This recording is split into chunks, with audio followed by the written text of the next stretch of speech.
स्वागत छ दर्शकबिन तपाईहरुलाई यहाँकै आफ्नै मेरो शेयर युट्युब च्यानलमा जहाँ हामी शेयर सम्बन्धी जानकारीहरू प्रस्तुत गर्ने गर्दछौं।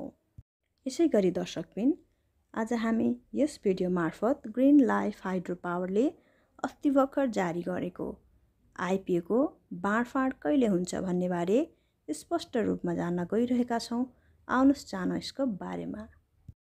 ग्रीन लाइफ हाइड्रो पावर को साधारण शेयर यानी कि आईपीओ यसै साता बाँडफाँड हुने भएको छ। दर्शकबिन हाइड्रो पावर को शेयर निष्कासन तथा बिक्री प्रबन्धक बीओके क्यापिटलले मंगलबार प्री अलटमेन्ट गर्ने योजनाका साथ तथ्याङ्क प्रशोधनको काम भइरहेको जानकारी दिएको छ।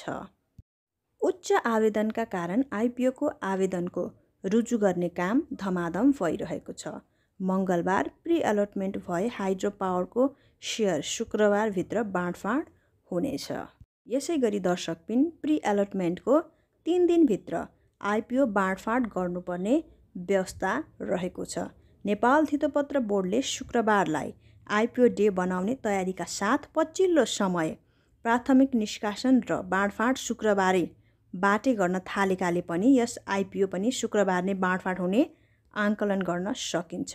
अन्य दिनमा आईपीओ नतिजा कारण मेरो शेयरमा ट्राफिक जाम बढ्ने भएकाले पनि शुक्रबार नै आईपीओ निष्कासन र बाँडफाँडका लागि उत्तम दिन मान्दै बोर्डले शुक्रबारलाई छनौट गरेको हो। क्यापिटलले हाइड्रो पावरले माघ 23 गतेदेखि 27 गतेसम्म सर्वसाधारणहरूबाट 32,51,652 किता साधारण शेयरका लागि आवेदन माग गरेको थियो। कम्पनीले प्रति शेयर 100 अंकित मूल्यका कुल 34,96,400 किता साधारण शेयर निष्कासन गरेकोमा 1,74,820 किता शेयर सामूहिक लगानी कोषका तथा 59,928 किता शेयर कर्मचारीहरूका लागि छुट्याइएर बाँकी शेयर सर्वसाधारणहरूका लागि जारी गरेको थियो। कम्पनीको आईपीओमा 13,38,000 आवेदन मार्फत 2,39,35,87,000 रुपैयाँ बराबरको 2,39,35,870 किताका लागि आवेदन परेको हो। यो सर्वसाधारणबाट माग भएको शेयरको तुलनामा 7.36 गुणा धेरै हो।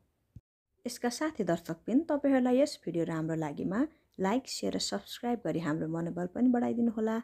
धन्यवाद।